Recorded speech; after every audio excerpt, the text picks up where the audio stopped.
So it says we're live. Welcome everybody to our October book club meeting.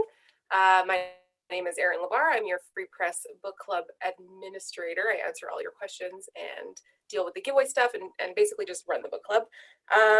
We're super excited to have you all here today. I'm going to do a brief round of introductions. Ben Sigurdson, Free Press Books editor, is back again this month. Of course, we have our author, Lauren Carter. Thank you so much for being here, Lauren. Hi, And John Taves from McNally Robinson making his second book club appearance with us this month. Just housekeeping as usual. If you want to comment or get involved in a discussion amongst yourselves, you can use the chat box to the right of the YouTube video. And then at the end of the discussion, I'm going to pop back on. We'll talk about November's book club pick, and I'm also going to fill you in a little bit on what our plans are for the end of this year, moving into 2021, which I can't even believe we're talking about 2021 already. It just seems bonkers that this year has gone by so fast, but we just want to keep you in the loop as to how things are going to run over the holiday season. Not much change, but just to kind of keep you updated. And with that, I'm going to throw to John, who will do our introduction tonight. Hello, everybody.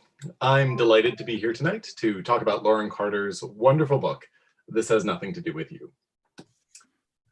Our protagonist, Melanie Barnett, is unstuck from place and family. She's removed herself from the world while attempting to escape the wake of a single irrevocable act, a breach in her life and that of her small city, the murder of her father and his girlfriend, an act committed by her own mother years prior. Her brother, Matt, is also trying to find his way through the pain while dealing with feelings of unspoken guilt and the pressures of family, old and new. Around them, the cast of damaged characters revolve and sometimes careen off in unexpected directions, each one of whom is trying to make sense of and make it through this sometimes harsh and unforgiving world. And then into it all comes another damaged character, a mastiff, a nanny dog named Gromit, a hound whose arrival seems to set in motion a series of revelations that cast Melanie's past in an entirely different light. I'm morally opposed to terms like unputdownable, but the economy and velocity of Carter's prose belie the book's length. This is not a book that sets up blockbuster-ready redemption, but nor is it one that basks in its character's misery. Carter's empathy for these discombobulated individuals is apparent in every line, and this book, like its occupants, sees the strength in finding humor in otherwise desolate circumstances. There's a reason why this book in particular was awarded the Margaret Lawrence Award for Fiction at the 2020 Manitoba Book Awards, and particularly a reason why Lauren Carter herself was recognized with the John Hirsch Award for Most Promising Manitoba Writer. Lauren Carter is the author of 4 books, including the novels This Has Nothing to Do with You, again, and Swarm, and the poetry collections Following Sea and Lichen Bright, the latter of which was shortlisted for the Relit Prize. Her first novel, Swarm, was on CBC's list of 40 novels that could change Canada. In 2014, her short story Rhubarb won top place in the Prairie Fire Fiction Prize and appeared in the annual Best Canadian Stories, edited by John Metcalf. In addition to the recent awards I mentioned above, Carter's work has also been nominated for the Journey Prize and longlisted multiple times for the CBC Literary Prizes in both poetry and fiction, while also earning multiple grants, including the Manitoba Arts Council Major Arts Award, given to Manitoba artists whose creative work shows exceptional quality and accomplishment. Very pertinent description of this particular book instead. She is the 2020-2021 Writer-in-Residence at the Winnipeg Public Library, which seems appropriate given not only the high caliber of her work, but also the sheer amount of work she does to mentor, teach, and support writers in this province and beyond. Many of you are likely aware of the Pandemic Response Reading Series she initiated to help provide a supportive platform for those titles being published during these uncertain times, and for vital literary and social conversations. You can visit laurencarter.ca to check out previous installments and to learn more, and also hear a conversation about this book itself. Carter grew up in Blind River, Ontario, and has lived in the Greater Toronto Area and the Pas, Manitoba. She currently resides in St. Andrews, where she is beaming in tonight. So without further ado, I will throw things over to Lauren Carter. Thanks, John. Wow. That was a great introduction. Thank you. Like, I'm tired just listening to all the things I've done. Do you want me to read now to start? Yes, please, if you don't mind. Good idea? Okay. So I thought I would read, and hello, everyone. Hello, Ben. Hello, everyone out there in the interlands. Thank you for reading my book. It's always such a pleasure to talk about one's work, especially a year after it's come out. It really means a lot to know that people are still reading it. Books have a rather short life these days. So I thought I would read a part I don't normally read, I just shake things up a little bit. And that is the part where Mel is getting ready to go to Matt's birthday party, which is an 80s party, even though they're only in 1994. So it's page 84 if you want to read along. Most of my stuff from before is at Matt's. He and Angie kept what they thought I would want and packed it into boxes that are stacked at the end of their laundry room. I haven't opened any of them. I don't need to. I have X-ray vision and can see right through the cardboard walls to my hot pink Barbie Corvette, Winnie the Pooh piggy bank, Shamu the killer whale stuffed animal, and all those Xeroxed band posters Matt had stripped off telephone poles in Toronto and mailed home. Clothes are in there too. Jeans patterned with floral prints, skinny leather ties, desert boots, fanny packs, plastic banana hair clips. I could find a costume there, but I don't have it in me to open them.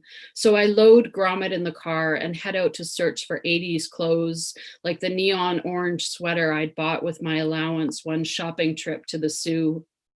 When I'd held it up to show my parents, my dad had shielded his eyes. "Getting ready for hunting season?" he asked, and then ordered me to return it. I argued it was my money, but he said I couldn't have an allowance if I wouldn't spend it with good sense. I hated him right then. His control, how he'd bring us to Dairy Queen after something like that, pretending nothing was wrong, and I had to smile, be happy, be appreciative with rocks in my belly. In the store, I got a refund, then used a bit of it to buy a bright yellow tank top. Before I returned to the car, I went to the washroom near the food court and put it on under my clothes. It was a secret. It didn't matter what he did because I knew. Deep down, I was radioactive. Deep down, you couldn't touch me because I burned like the sun. I don't know how Gromit will be, left on his own in the car. So on the way, I stop at a pet store. There's a shelf full of Siamese fighting fish in tiny glass bowls, cardboard between each one so they can't see each other and hurt themselves trying to attack.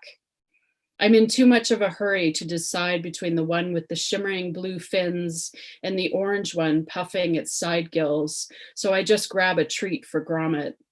In the Salvation Army parking lot, I unwrap the meaty cow bone and set it on a sheet of newspaper in the back seat. "Look at that, Grommy," I say. "Yum." He doesn't even glance at it. He looks at me like he knows I'm trying to trick him, refusing to eat it, but betrayed by the drool that runs from his lips. "I'll be really fast," I tell him. By the time I reach the store, though, he's already barking. My hands fly through the racks, hangers clattering.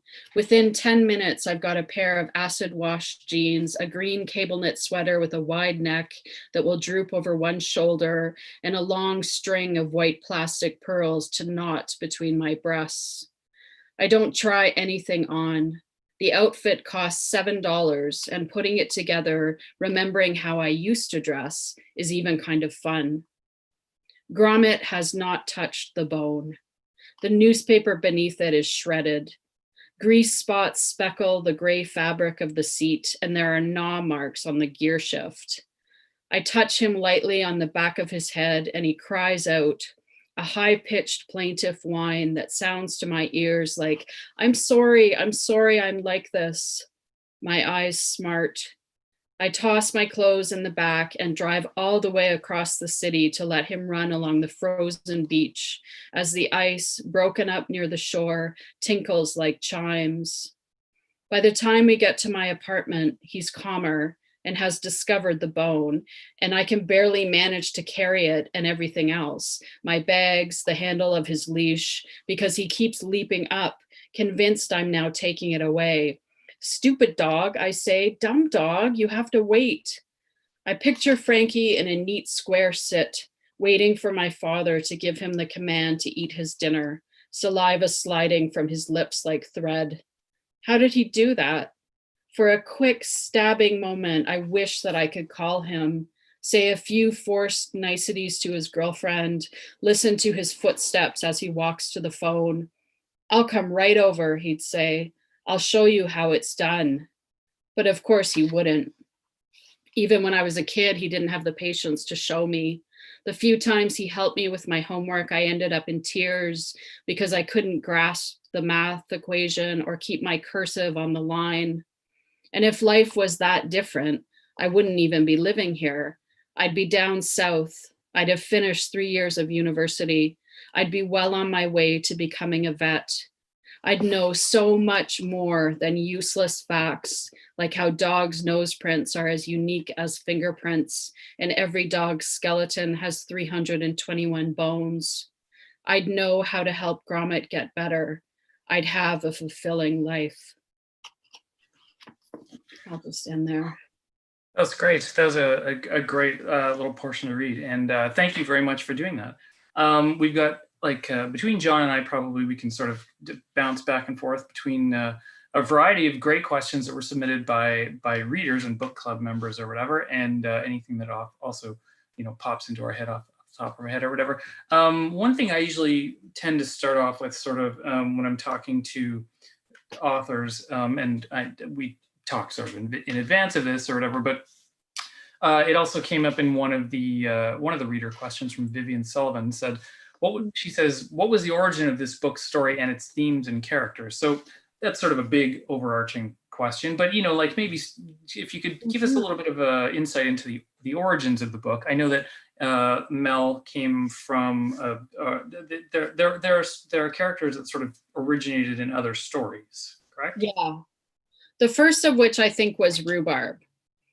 So I started writing Rhubarb about a stolen rhubarb plant. And Mel just kind of came along. She just sort of arrived. A different iteration of her, because her kind of biographical details are a little bit different, but she's the same. Like, she feels the same to me. And those details are different in 2 other stories that she has appeared in as well, but she's still the same. So she arrived in Rhubarb, and then I read Karen Joy Fowler's We Are All Completely Beside Ourselves. And when I finished that book, I was just so blown away by, the characters in that book, the exploration of sibling trauma, and also the structure. The structure was amazing.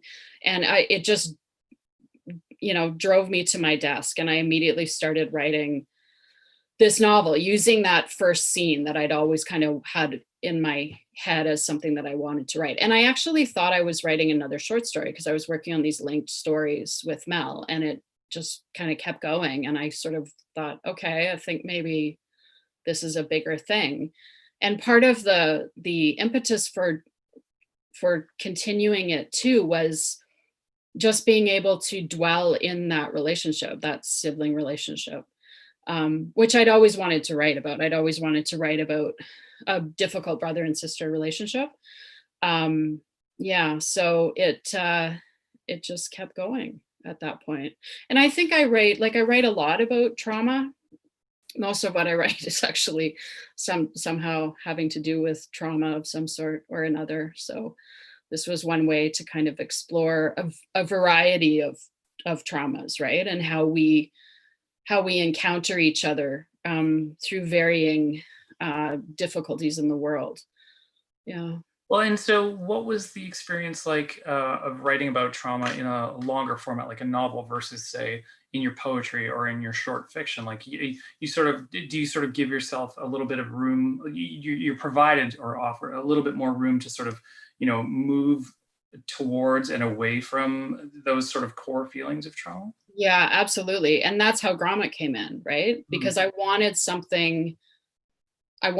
focus for Mel other than just her screwed up childhood. Like, I wanted something really interesting that she could grab onto and that could really become part of the story. So I simply thought, okay, I think, I'm going to have her volunteer at this animal shelter. And when I was a kid, I wanted to be a vet, and I love animals. So that became something that I thought, wow, I'll really get into writing this. Like, this will be really fun to write.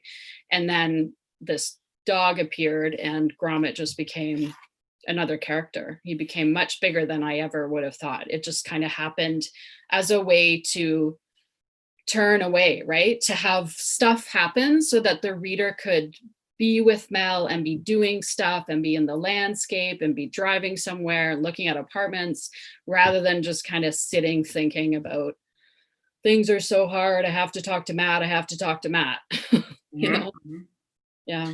Okay. Well, that's a good jumping off point, because there are a couple of questions about Gromit, and now I've just thought of one as well. So I'll rattle through these, and you can sort of pick and choose as you will.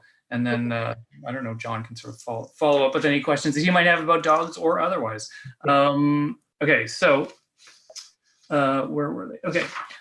So Cheryl Jones asked, was Gromit a representation of how Mel was acting, abused, neglected, which led to certain behaviors? Oops, sorry, my headphones.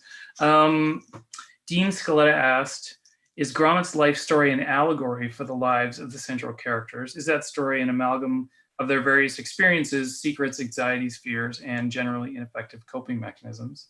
Mm-hmm. And my question, which I will pile onto all of these dog-related questions, is when you first envisioned Gromit, was he like a mastiff, or did you go through various character or dog breed iterations? I guess that mine is the silliest and least serious question, but all these other questions are fantastic. Yeah, they are. I'll start with yours because it's an easy way in. Yeah, Gromit became, I wanted the most absurd, craziest dog, right? Just right from the beginning, because it says a lot about Mel, like what Mel is like, naively thinks she can take on. And so I had, there was a guy in town, I was living in the Paw at the time, and there was a guy in town with 2 Mastiffs that a friend of ours would sometimes look after. And so I met those dogs, and they became the model. And then one day I was just flipping through a magazine somewhere, and I saw this.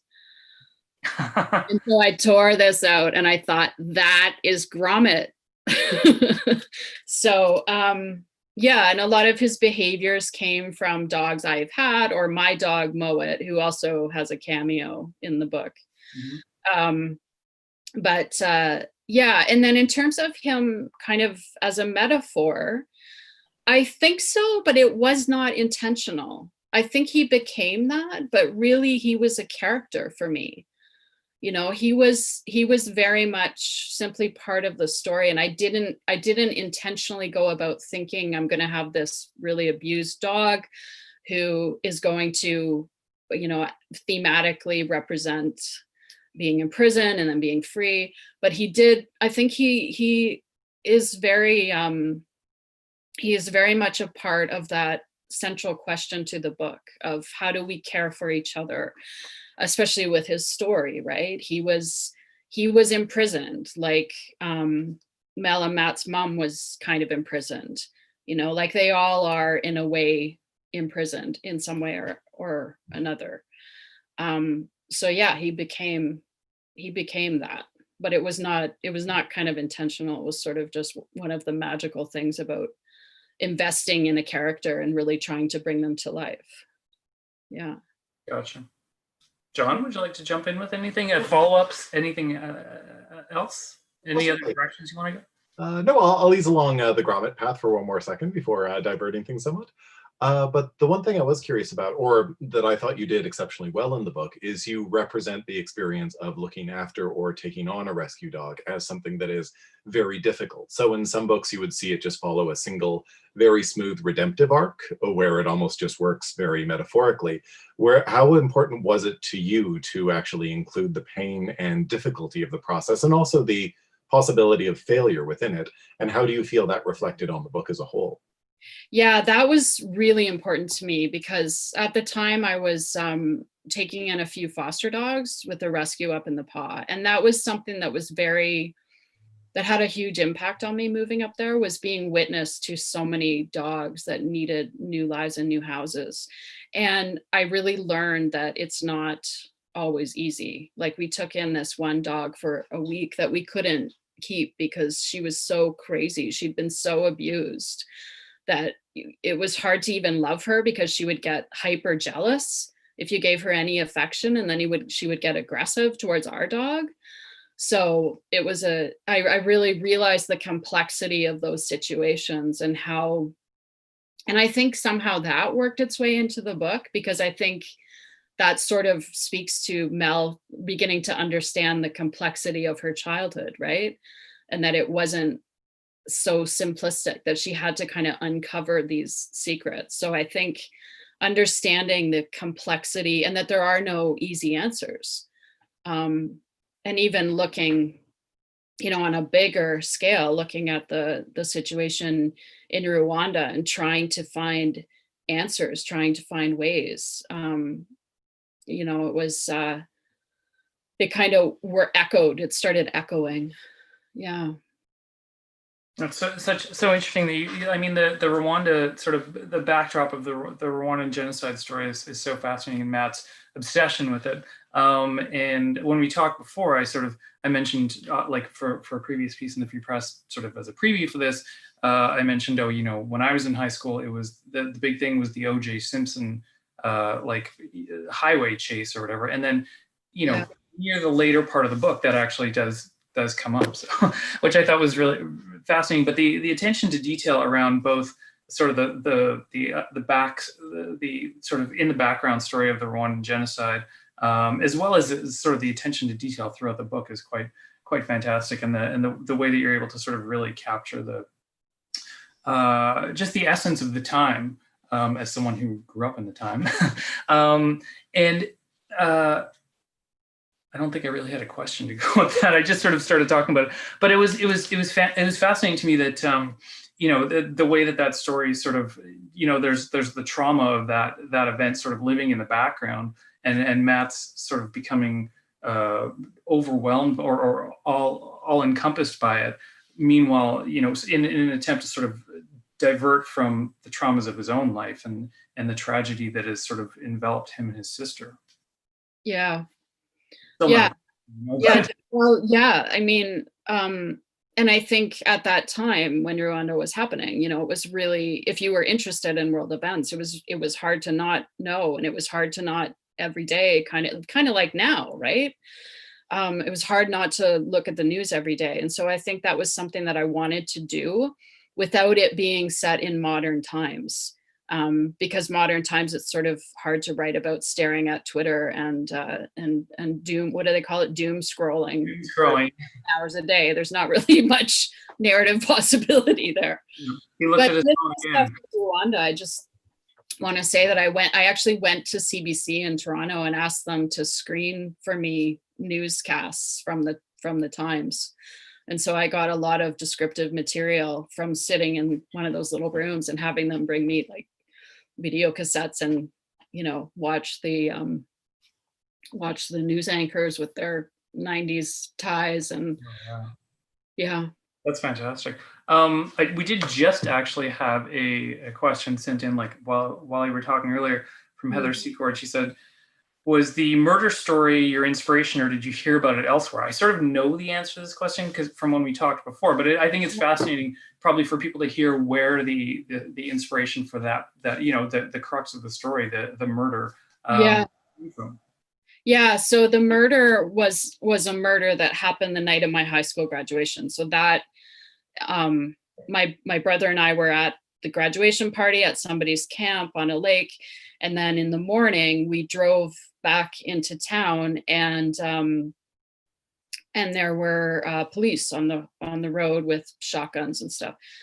It's hard for me to remember the reality of it because I've written about it, but I changed the details, so I can never remember what's true and what's fiction at that point. But the cops were there. You could argue that probably our minds operate that way too. Like, I mean, we think we remember something the right way, but then when someone else tells us about it, or it's described in like a news article or something, it's like, oh, that didn't happen the way that I remember it at all. Yeah, Absolutely. Absolutely. So yeah, we found out later that these people had parked at a picnic spot, and someone had come impersonating a police officer, and I think two of the people were actually murdered. And so it was kind of weird being part of that incident, and it just lodged itself, like I said earlier, into my head as full of some kind of narrative possibility. So when I started writing that, I didn't know where I was going. And it kind of became, what if this murder, well, in fiction, and it can't not be attached, right? Because it would be sort of pointless for them unless it was symbolic of something else. Anyway, but it became that it would be part of their family. So that unraveled itself. And it was always the mom, right? It was always, it was never the other way around for some reason. Mhm. I think because I wanted to look at also betrayal, also that situation of betrayal, and how far someone can be pushed, before they can do something terrible. And it took me a while. It took me a few years actually to unravel the plot points of that, to figure out what exactly was bad enough, right? What exactly had happened that had pushed Bernadette over the edge. And she was such an interesting character to think about and to write as well. And Mhm. of course, trapped in a small town. I was Yeah. writing Well, this as a paw. yeah. She's fascinating because, without giving away, no spoilers, just in case some people are Yeah. not doing it. But, Yeah.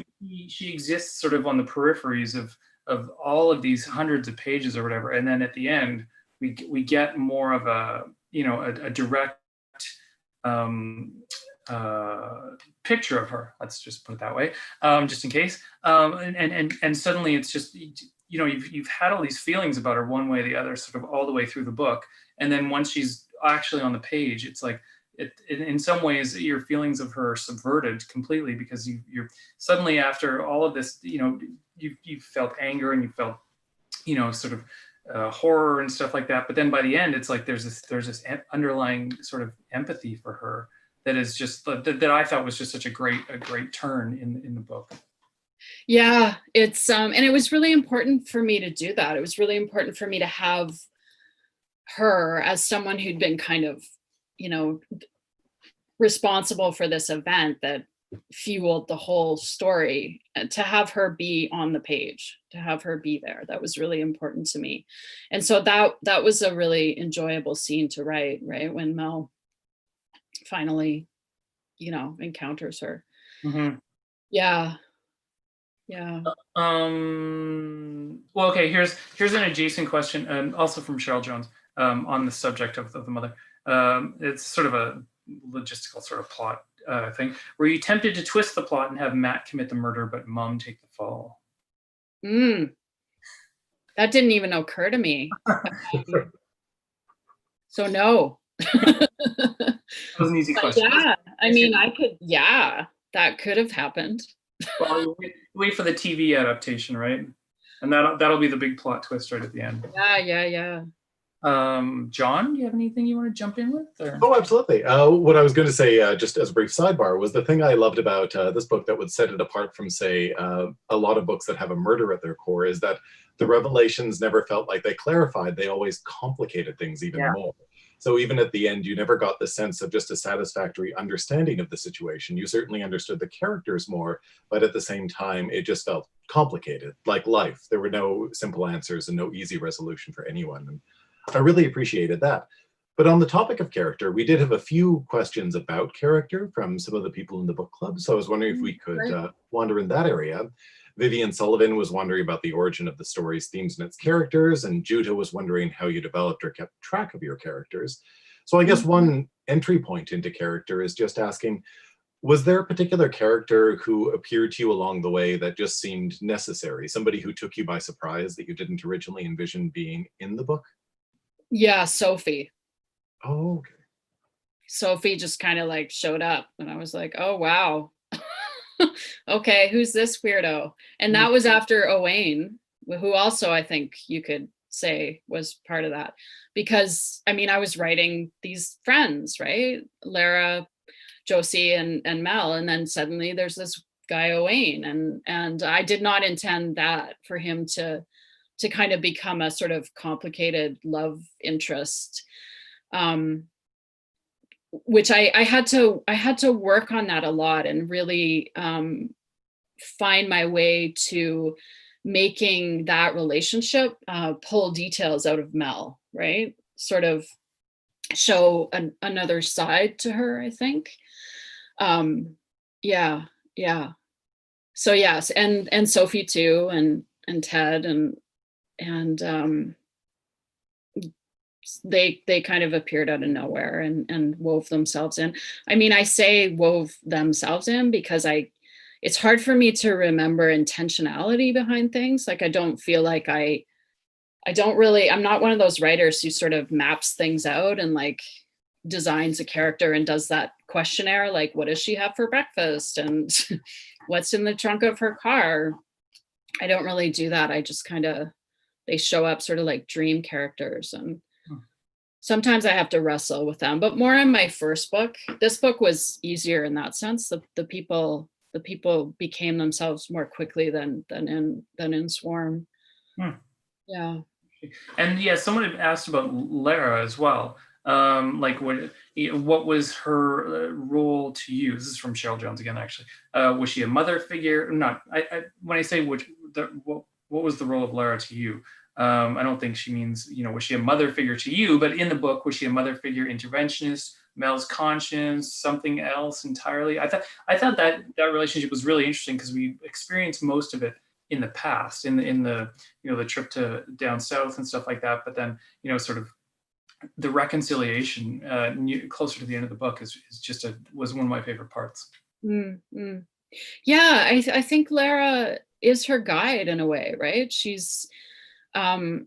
struggles with Mel. She has to give up on Mel eventually. I think she is kind of a big sister. I would say she's sort of like a big sister to Mel. Yeah, in a way that kind of Angie is too. Angie was another character who sort of surprised me, and in her quiet kind of way became someone sort of solid for Mel.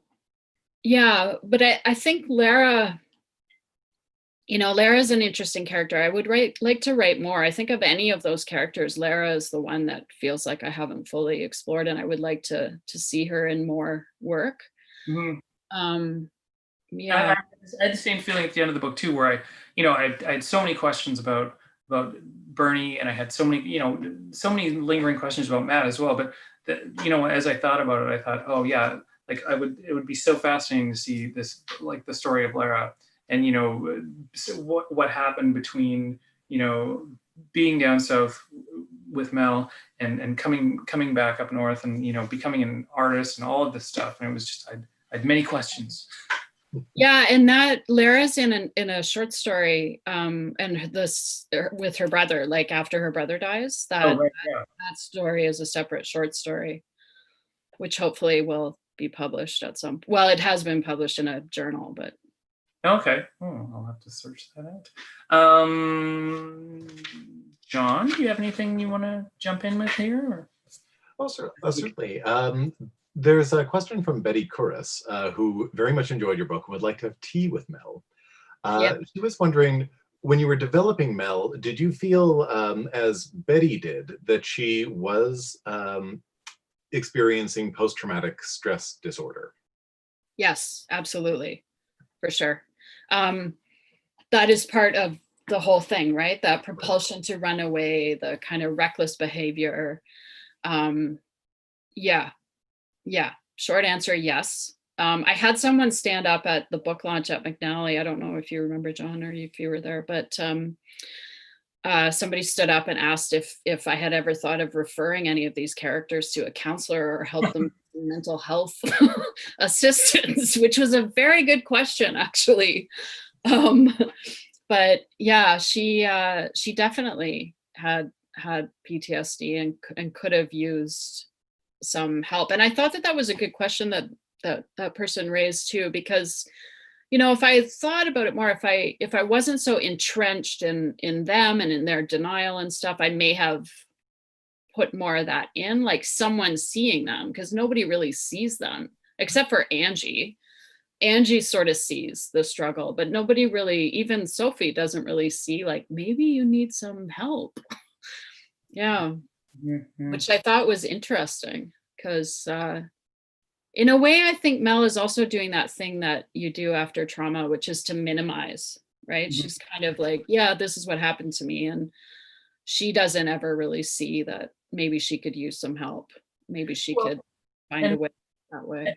And maybe it's almost of the time as well, because, PTSD was not something that we talked about as much at that time as we do now, as we don't understand it as much. And, and in that sense, I think having Rwanda and Romeo Dallaire in the background, sort of as who would become an embodiment of PTSD, was a brilliant move, because it just speaks to this lingering thing that is there, that is almost like undefinable at the time, or at least to my recollection, at least, was not as regularly grappled with or defined and dealt with through therapy and stuff as it is now. Absolutely. And I think part of that too, as the writer behind it, is that two close people to me died while I was writing this book. So I was often within that place of like sudden death. And one of them was my brother. Like, I was in the middle of writing this novel about my brother, and my brother died while I was working on it. So I was kind of in that place of sort of stunned shock as I was working on it. So I think that probably fed part of that too. Yeah. I guess, and generally speaking, this book is set in Northern Ontario. I believe, if I recall correctly, you started writing it when you were there, or you started writing it in the PA? I started writing Rhubarb there. So yeah, this novel though, I started in the PA.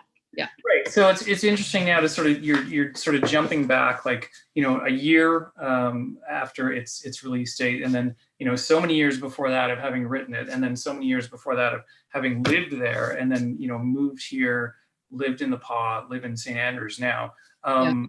You must come at it with a quite a different perspective, generally speaking, so much later on, but also, we talked a little bit about this prior, sort of becoming sort of a prairie writer in whatever that means, and sort of maybe coming at it with a different perspective, or coming at your subsequent writing with a different perspective. Mm-hmm. Yeah, like I finished up Swarm when I moved here. I was working on the copy edits for it. And it is set in the same kind of terrain. Like, it's set on Manitoulin Island, which is close to Rockton, which is basically Sudbury. So I was writing for a long time. I could not write outside of that landscape. And now, like recently, I've started writing. I just wrote a short story called Grass Fire, which is a lot about living on the prairies. Like, it's a couple that lives on the prairies, and they go for a walk in a tall grass prairie, near what's the name of that? Sorry, I'm having a little bit of a Zoom thing. So I've just started writing prairie stuff, which is interesting. Mm-hmm. And it's taken me a long time. I think I had to write my way through that terrain, and I might return to it, who knows, but I had to get my roots down here. And I have written, like, I have a story in the New Prairie Fire that's set in the PA, actually. So, and I wrote that when I was up in the PA. So I have kind of started, I guess, earlier. Yeah. There is an obligation as a Manitoba writer that your next book will have to feature at least one barn raising. That's right. Whoa, I've never been to a barn raising. I'll confession, neither have I. I will have to interview. Yeah. deep dive in research. Yes. So in terms of what you're doing now, you've done, you're starting to work on some other writing. I understand from having talked to you earlier, but also the library writer in residence. How have you been finding that very like, relatively speaking, you know, in the Zoom age or whatever, you've found that to be fairly productive and smooth? Yeah, it has been, surprisingly. So people are sending me work. So if anybody out there has work they want to send me and is in Manitoba, please do. And then I've been doing some Zoom meetings with people if they want follow up or have other questions. So it's been going well. I'm doing a live stream event every Wednesday night through November, kind of a write-in, you know, with a little mini lesson, and then we write for 20 minutes and then I sign off, kind of thing, over the library YouTube channel. And there'll be other stuff, like we're just sort of putting the pieces together now for likely virtual as things are going. Writing classes, maybe a writing group, I'm not too sure, but there will be other things, of course. Yeah. And your own writing, where you found Yeah. you've been relatively speaking, your productivity level has not changed a lot. Yeah, I just have been all over the place. Like I'm finding I'm writing, but I can't kind of focus on one thing. I did have a poetry collection almost done in the spring, and so I was able to take that to Sage Hill, you know, in Saskatchewan, the writing retreat. They did it online this year. So I've kind of finished that up. So that is waiting to be for final steps, and then I'll send it out to a publisher who may or may not take it. We'll see. And then I have this short story collection, which I'm hoping to find somebody to do. And I'm trying to work on, you know, other novel possibilities, but nothing has really stabilized as of yet. Have you tried adding a dog? I haven't actually. Maybe that's the secret. Maybe Gromit just has to show up. Even like an Alfred Hitchcock sort of cameo, like just walking through in the background or something. Yeah. Or like Paul Auster has a book that's from the perspective of a dog. That's great. Yeah. Yeah, that's pretty good. Off the top of my head, but John would know. He's a walking encyclopedia. I'm failing you in Auster trivia. I apologize. Yeah, I can't remember what it's called, but yeah, maybe the next book is from Gromit's. Mm-hmm. Well, I think we covered all of the reader questions and sort of, you know, managed to navigate our way through a lot of this book. It must be interesting to sort of come back and try and sort of remember why and how and what you were doing with this so long ago. So you did it in a seamless, effortless fashion. So kudos to you for that. And it's so much more pleasurable to talk about like theme and character and, you know, what's happening in the novel. I love that. It's always great. It's always great to hear what people think about it too. And you said that you really enjoyed writing Mel, and you really enjoyed getting to know her. So that must be a nice ability to sort of reconnect with her, because I'm sure you probably don't sit at home and read this all the time. No. It was fun to put her into crazier and crazier circumstances, right? Mm-hmm. Like the very last thing I did was sent her out to that cabin where Owain is. Oh God, yeah. And things just get nuts, and she shows up at work with all muddy and like, what? I'm here for work. Yeah. That was fun. That was fun to write. That was great. Yeah. Erin is back. I'm back. Yes, I'm back. Well, thank you three so much. That was such a great discussion. I would say conversation, but it's a discussion.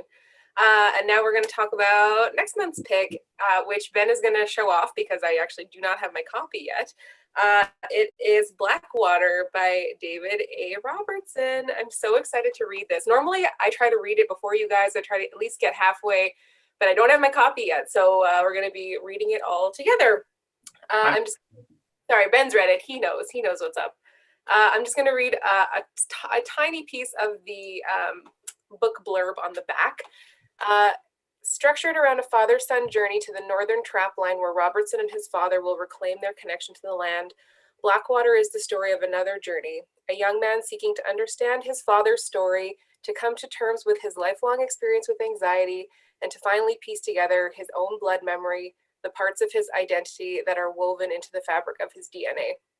So if you didn't pick up from that, Yeah, both fantastic books, and when you just use that descriptor, it's like the parallels. I mean, the parallels within the books are it's night and day, but that thematic parallel is definitely like it's quite striking when you say it like that.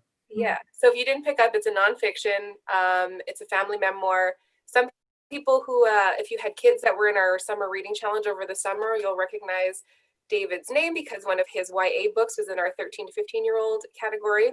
But he also does graphic novels, and this is a family memoir. So we're super excited to have him joining us next month for our meeting, which will be November 30th.